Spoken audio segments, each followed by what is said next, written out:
دل تے ہاتھ رکھ سچ دس. ہر بندہ اپنے کو پوچھے کیا اے مسلمان دا مطلب ہے کہ جتھے چار بندے بہ جان دین تے تنقید کرن؟ دس ہوئے مسلمانہ میں تو کو ایک سوال کرنا. پیٹ تے پتھر بن کے صحابہ نماز نہیں چھوڑی, تو 20 قسم دے کھانے کھا کے نماز نہ پڑھے, تیرے واسطے دین تے چلنا مشکل ہے؟ میں ایک گل سوچ کے روندا ہوں. ہاں جی, صحابہ پیٹ تے پتھر بن کے بھی نماز نہ چھوڑی, تو 20 قسم دے کھانے کھا کے تیرے واسطے دین تے چلنا مشکل ہو گیا؟ کیوں جی؟ تیرے 20 قسم دے محل تے پلازے ہون تے صحابہ دیاں کھجوراں پکیاں ہون غزوہ تبوک تے موقع تے, پورے سال دی جناب معیشت دا تعلق نہ کھجوراں نال پکیاں ہون, بالکل تیار ہون. حضور نے فرمایا چلیے, ایک صحابی نے بھی نہیں کیا حضور پورے سال روٹی کے تو کھاواں گے. حضور میں اس اسلام دی گلاں کرنا حضور. ہاں, اے خالی گھر وچ بیٹھ کے گلاں کرنا اسلام دے بارے.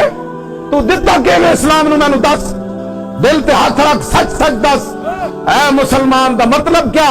روٹی کمانی, دکاناں بنانیاں, محل بنانے, پتر ویانے, پوترے ویانے, جائیداداں خریدنیاں, پھر قبر وچ وڑ جانا, اے اسلام دا مطلب ہے؟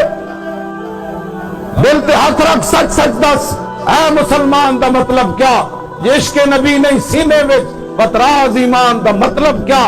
بت ہندوستانی ٹھیکا سے پھر 20 لاکھ بندے ذبح کرا کے 70,000 عورتیں ہندوؤں تے سکھاں دے حوالے کر کے تے سب تو دنیا دی وڈی ہجرت ہوئی تے مسلمان لٹے پٹے پاکستان کیوں آئے؟ اے موٹر وے بنانا ہے, اسمبلیاں چ حضور دی ختم نبوت دا ڈاکہ مارنا ہے, ممتاز نو پھٹے چڑھانا ہے, مسجدوں تے سپیکر ہونا تو اتارنا ہے, مندر جا کے بک بک کرنا ہے, سجدہ دے حافظہ تے فور شڈول لانا ہے. بت ہندوستانی ٹھیکا سے اتنے نقصان دا مطلب کیا؟ جتھے پاک نبی دی عزت نہیں, 10 مسلم پاکستان دا مطلب کیا؟